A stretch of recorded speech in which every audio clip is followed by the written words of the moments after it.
Today on Animal Outtakes, everywhere I go, I'm bird watching. So even as I'm talking to you, I'm identifying blue-gray gnatcatcher over there and, mockingbirds in the distance. Our show is going to the birds as we learn about this growing hobby that will have you looking to the skies. It's kind of neat if you like mysteries.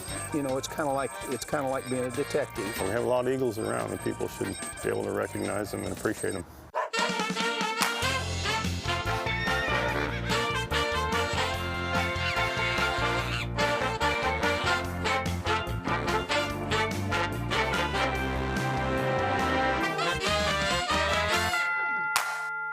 Hello and welcome to Animal Outtakes. I'm your host, Marcia Panucci. And today we're heading out on an adventure into the world of birds. From bald eagles to birds of a different feather, they are all fascinating animals and fun to watch. So grab your binoculars and join us as we search for some feathered friends. In Palmetto, Florida, there's a haven for birds and bird watchers. Steve, we're out here on a very brisk morning. Felt's Audubon Preserve is 27 acres of pristine Florida habitat, built specifically with birds in mind. What will we be seeing this morning? Well, we'll see. We'll see. We would love to see a painted bunting, which is a gorgeous bird that in the summer spends its summers in North Carolina. Steve Black is an avid birder and member of the Manatee County Audubon Society, which maintains the preserve. Today he's taking us out to their bird blind, a shelter built specifically for observing these birds. It was built to such standards because we had all those hurricanes. Remember all those hurricanes came through at one time? Well, that was when we were putting this bird blind up, and they really made us build this thing to hurricane standards. So I would be confident here in a hurricane. These are bird feeders we've put in here, and that's a solar water fountain there, and when the sun hits there, then the water flows, and the sun's not hitting enough. And we've numbered them 1, 2, 3, 4, 5, so people will know. We'll say, look at number 4, there's a such and such there. That's very interesting, your solar waterfall. We have no electricity out here, and Explain that, yeah. Yeah, and so we wanted some way for birds to be. All birds need water, and not all birds eat seed. So we have birds that come to the water fountain strictly for the water fountain. And these are all designed, and of course we put the bird blind here for people who don't have binoculars who might get interested. When it comes to birding, there are only a few tools that you need: a pair of binoculars and a good field guide. The field guide will tell you where the bird is supposed to be. It will tell you where he is in the summer, in the winter, and it will also have identifying marks. For example, if you see let's say a palm warbler, the book would say that he wags his tail, he would have yellow under his tail, he'll have a mark over his eye. So the best way to learn is, of course, to be with somebody that knows more than you do. So Steve, I'm going to get started in birding. Okay. And I have never done this. Right. So I'm going to go out and buy the binoculars and get my field guide. That's right. And now what do I do? Okay. Well, the first thing you do is you get education. And I'm a great believer in fundamentals. Steve says there are 4 fundamentals to follow when trying to identify a bird in the wild. The first one is size and shape. So that's the first fundamental. The second fundamental would be color patterns. It might be red and black, it might be blue and white like a blue jay or whatever. The third would be habitat. If they're in a certain habitat, we're looking for certain things. The 4th fundamental is behavior. There are a lot of other things we can learn about birds by just looking at them. You've spoken about the beaks and the different sizes that we see. And what is the significance of that again, Steve? Well, first of all, that tells us what they eat. Okay. So if they have a thick beak, we know they're probably seed eaters. If they have a thin bill, they're probably going to be eating insects and things like that. Now, there are birds, roseate spoonbills, that have almost a spoon that they go back and forth. They scoop. That's right. That's right. So the bird indicates that's what they eat, but also it indicates to us what it is. Those are all goldfinches. I don't see anybody else but a goldfinch there. Let's see if we got anybody. No, those are all goldfinches. Look at all the goldfinches. At first, the birds were a little shy to fly in for a snack, especially with an unwelcome addition. Yeah, that's a turkey vulture. I see. And here we've got some real friends coming in. Okay, we got some raccoons. They're not really our friends because they get in and they break into the feeders and things like that. But those are juvenile raccoons and they're cute. Well, No they're question. adorable. No question. But before long, we caught sight of the male painted bunting with its bright red and blue feathers. It's not hard to see why this is one of Steve's favorite birds. You know, there's something to be said about bird watching and Right, birding, and, right. and there's an allure. Would you agree? Absolutely. But tell us why. Well, it's kind of neat if you like mysteries. You know, it's kind of like being a detective, and also when you see the beauty of some of these birds, they're really, really gorgeous. One of the fun aspects about birding is that you can do it anywhere. Gallus Quigley is an avid birder in Lake County, Florida, and he has even given himself a special goal. Now, what Okay. is a big year? Okay, a big year is the goal. A big year, basically, the goal of a big year is to see as many birds as possible, species of birds, not individuals, in a single calendar year in a specific geographic area. A big year is a personal goal, although it can be competitive between birders. I'm actually competing against 2 other birders from other counties. They're doing their own counties, and we're trying to see who gets the most. This is the second big year that he's done. The first was for all Florida birds. This time around, he has his sights set on one specific area. And this year I'm doing a Lake County big year, which is just focused on the birds of Lake County. And I have I set out at the beginning of the year to see 220 species. My previous big year record was 198, and I am now at 235. So you've exceeded. Yes. And I'm thinking I'm probably going to top out probably in the low 240s if I'm able to find everything I expect to find before the end of the year. Birding has been a lifelong endeavor. How long have you been doing this? I began bird watching in 8th grade in Really? Pennsylvania. I started bird watching at Hawk Mountain Sanctuary in Kempton, Pennsylvania. For him, the allure of the birds is all-encompassing. Everywhere I go, I'm bird watching. So even as I'm talking to you, I'm identifying blue-gray gnatcatcher over there and, you know, mockingbirds in the distance and just nonstop. Driving, everything I do revolves around birding. But we need people like Gallus, his notes on these birds, when and where he sees them. They are vital to conservation. I enter all my data into a program called eBird, which is through Cornell University of Ornithology. And so by birders like myself who do this, we are contributing to science, denoting where birds are breeding, where they're wintering, when they're migrating, when to the north, when they're migrating south. All this information helps us conserve our wildlife. It's not just information about summer and winter habitats or where birds are nesting.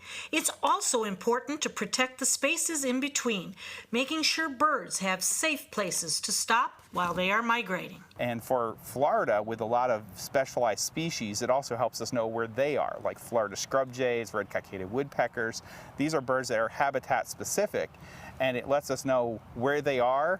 And if they disappear from that site, then maybe people can look into why are they not here anymore? What's wrong? What's going on? Gallus's Lake County's big year ended on December 31st, 2015 at 11:59 p.m.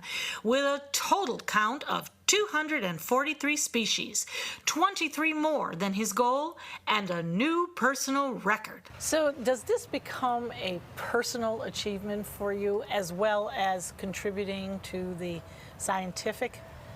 Absolutely. I mean, I look forward to seeing new birds. My favorite thing to get is called a life bird. And a life bird is a bird I've never seen in my life. And a bird is only a life bird once. So once I see it, it can never be a life bird again. It can be a trip bird, it can be a day bird, it can be a month bird, it can be a year bird, it can be a location bird.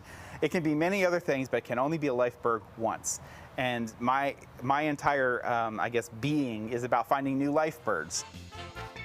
Coming up on Animal Outtakes, These guys can have a 250-word vocabulary. a bird as smart as a dolphin? We'll tell you about it. Plus, Just the look of an eagle is something that it makes you look. It makes you stop and look. Spotting eagles in your own backyard. That's next. For thousands of years, we've been humans' best friend. You've been through a lot, and we've been right there with you. A dog is part of the family, a confidant, and a friend who always knows how to get into your heart.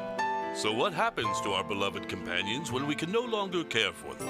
This is why we've created Dante's Den, an innovative, state-of-the-art facility that will provide care for up to 100 dogs. Dante's Den is a community for joyful dogs. Millions of Americans face uncertainty when planning for the future of beloved pets who may well outlive them. Dante's Den is a charitable organization, so in whatever capacity you can, please lend your support so that we may continue this most wonderful work. Dante and I would like to thank you for watching and for also opening up your hearts to our wonderful community of joyful dogs. Learn about the many ways you can become involved by visiting dantesden.org. Hi, I'm Marcia Panucci, founder of the Dante's Den Foundation. And I'm Ron Dixon, the Executive Director out at the Dens.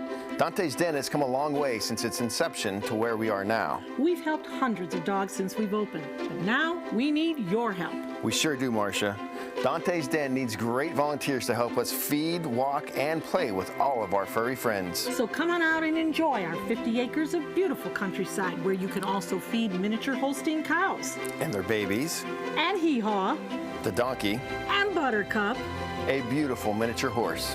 If you would like to be a part of our joyful community of dogs, please visit dantesden.org. Or call us toll-free at 844-DANTES-DEN. That's 844-366-8336. Come on out today and see what makes us so special.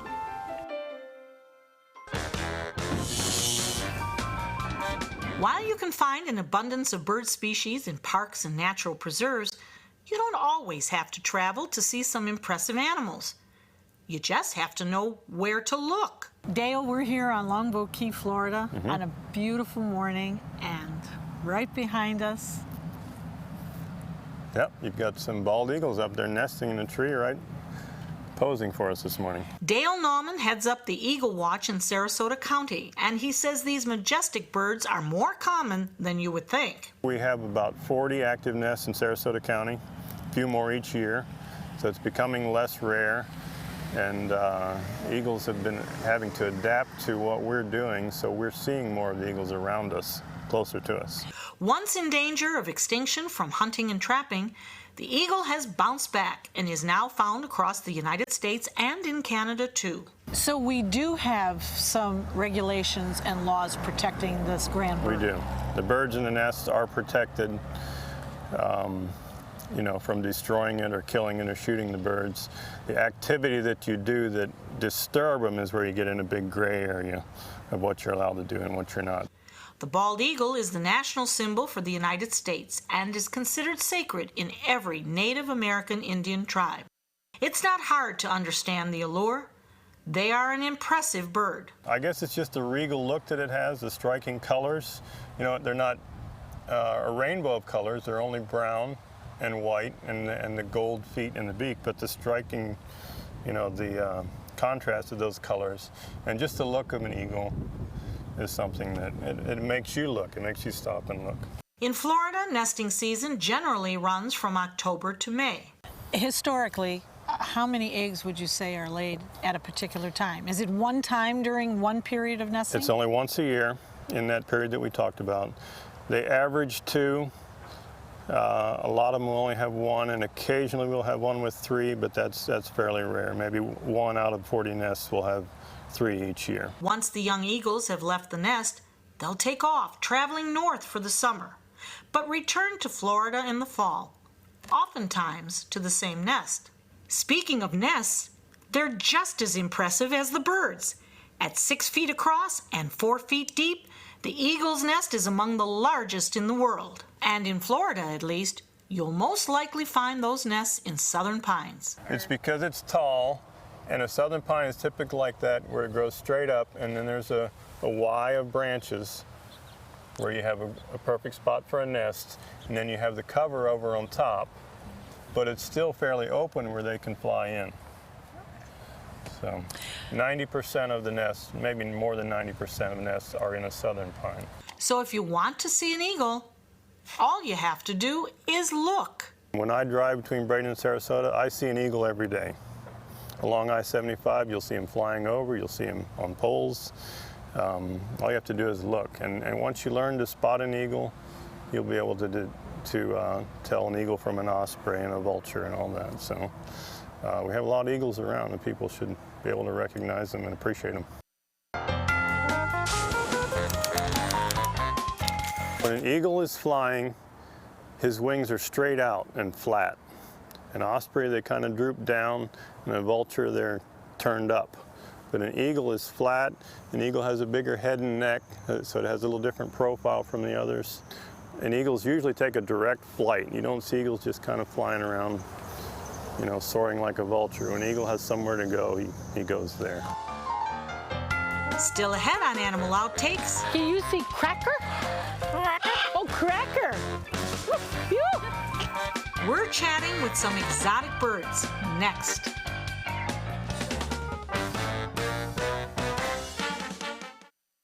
For thousands of years, we've been humans' best friend. You've been through a lot, and we've been right there with you.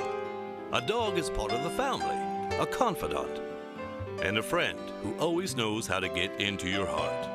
So what happens to our beloved companions when we can no longer care for them?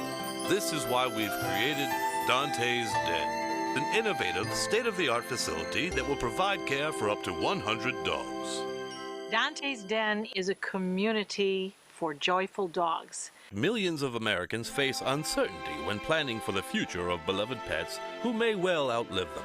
Dante's Den is a charitable organization, so in whatever capacity you can, please lend your support so that we may continue this most wonderful work.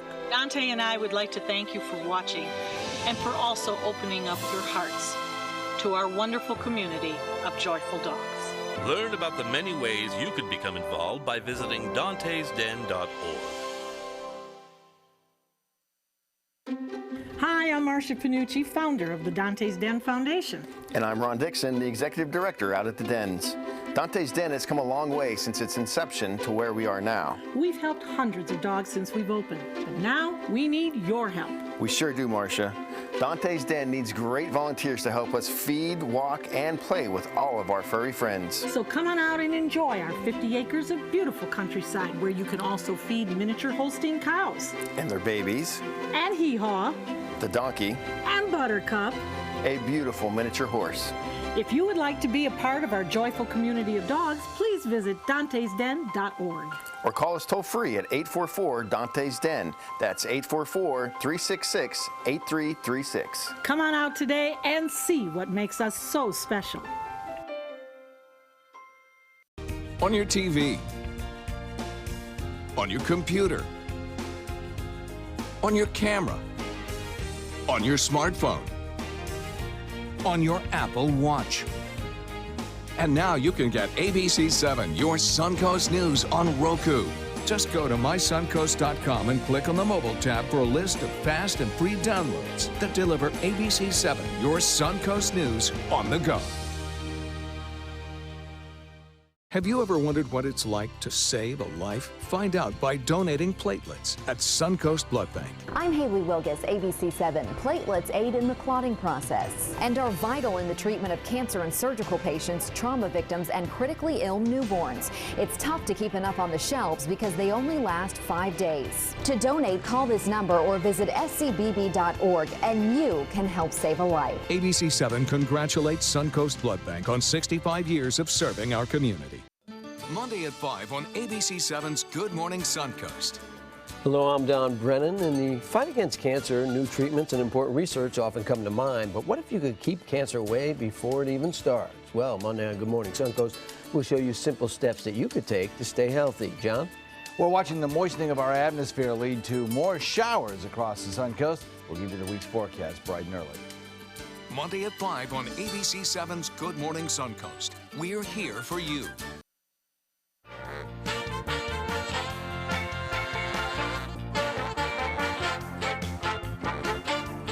Cleaning teeth teeth in dogs and cats is actually something that should be done every day, like you and I.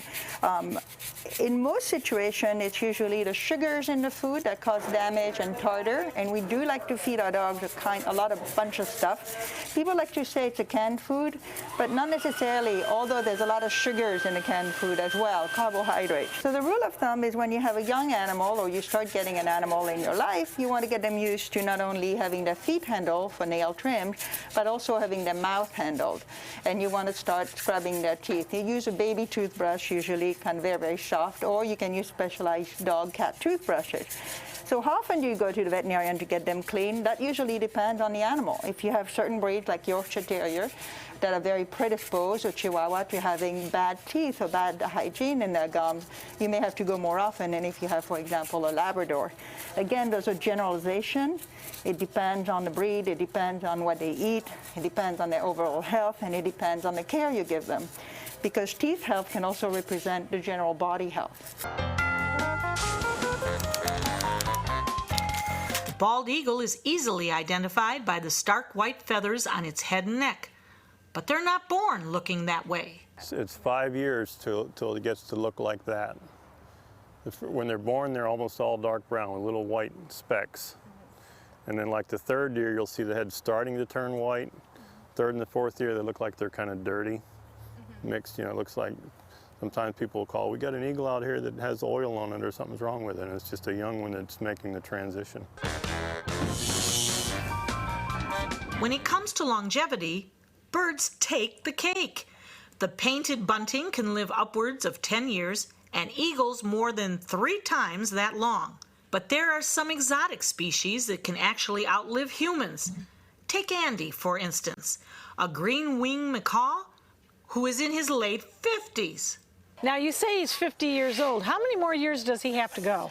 He can actually live up to 100 years. The average span is 50 to 60, but when they're well taken care of, they can live well over 80 years. Generally, most of these birds that we have here came as pets, so they were all former and brought to us because they either didn't have time or because they do live so long that they have to be given to us, and they are very loud and messy.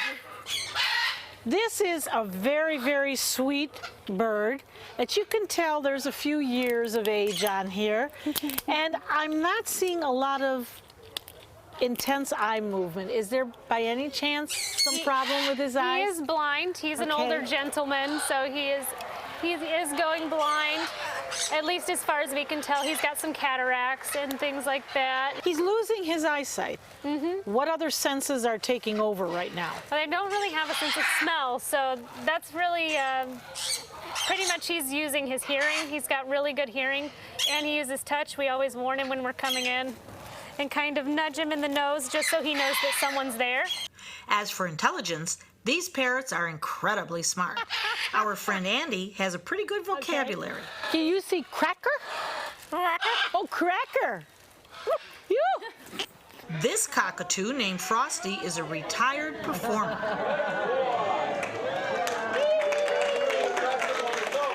And Frosty Jr. is a chatterbox. Can you say hi, Frosty? There you go.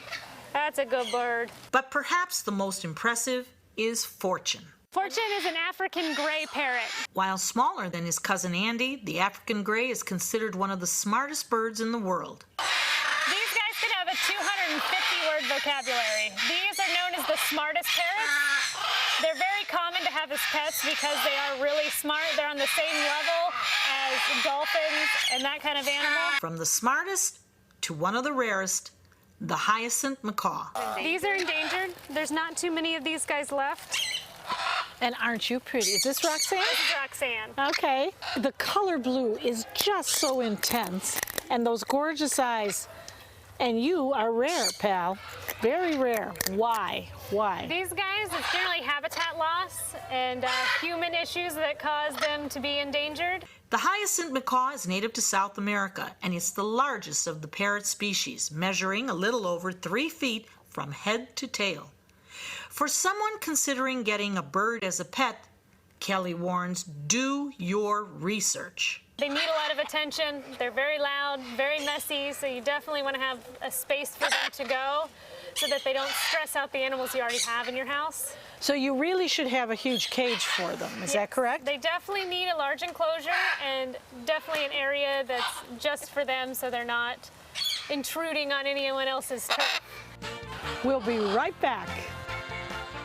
Monday at 4 on Suncoast View. It's hurricane season, and part of being prepared means packing for your pets. I'm Stephanie Roberts. On Suncoast View, Canine Corral is here to tell us what we need to know to keep our canines safe in storm season. Actor Matthew McGee co-hosts and brings a preview of the latest musical at Free Fall Theater in St. Pete. Plus, we asked Dr. Jenny about our sleep issues, and Jack Dusty at the Ritz has cocktails. Monday at 4 on Suncoast View. On your TV, on your computer, on your camera, on your smartphone, on your Apple Watch. And now you can get ABC7, your Suncoast News on Fire TV. Just go to mysuncoast.com and click on the mobile tab for a list of fast and free downloads that deliver ABC7, your Suncoast News on the go. At ABC7, it's all about being here for you. Introducing ABC7 News at 7 with award-winning investigative journalist Alan Cohn. In-depth reporting and debate on important issues and stories in our community. With a featured topic of the day and a live roundtable discussion with community leaders and newsmakers. Plus a quick recap of the day's top stories and weather. ABC7 News at 7, weeknights. Now more than ever, we're here for you, Suncoast. Hurricane season is here, and so is the official Suncoast Hurricane Guide from ABC7. This essential resource arms you with vital information you need to protect your family and property when severe weather threatens the Suncoast, including how to create your readiness plan and survival kit, shelter locations, what to do with pets, and important phone numbers. Visit mysuncoast.com and download the official Suncoast Hurricane Guide from ABC7. Brought to you by the Florida Lottery. Animal Outtakes is produced by Dante's Den Foundation, a nonprofit group dedicated to creating the best life for dogs. If you would like to learn more about Dante's Den, donate, or volunteer, visit our website, dantesden.org. Thanks for joining us on this birding adventure. We hope you've enjoyed learning about these amazing animals and how you can find them in your own backyard. Join us again next week for another amazing animal adventure. Rolling on the audio of this. Yeah. Show me one. There we go. How did you do that? It's mainly just 2 fingers, and you can kind of just float him in front, and he'll just pick them up.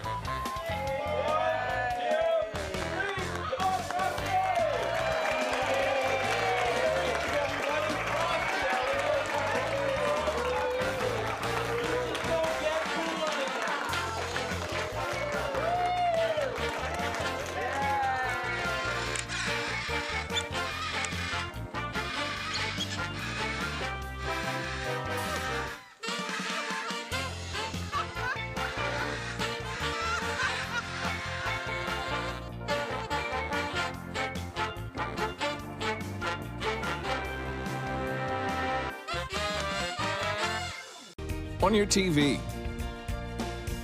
on your computer, on your camera, on your smartphone, on your Apple Watch. And now you can get ABC7, your Suncoast News on Roku. Just go to mysuncoast.com and click on the mobile tab for a list of fast and free downloads that deliver ABC7, your Suncoast News on the go.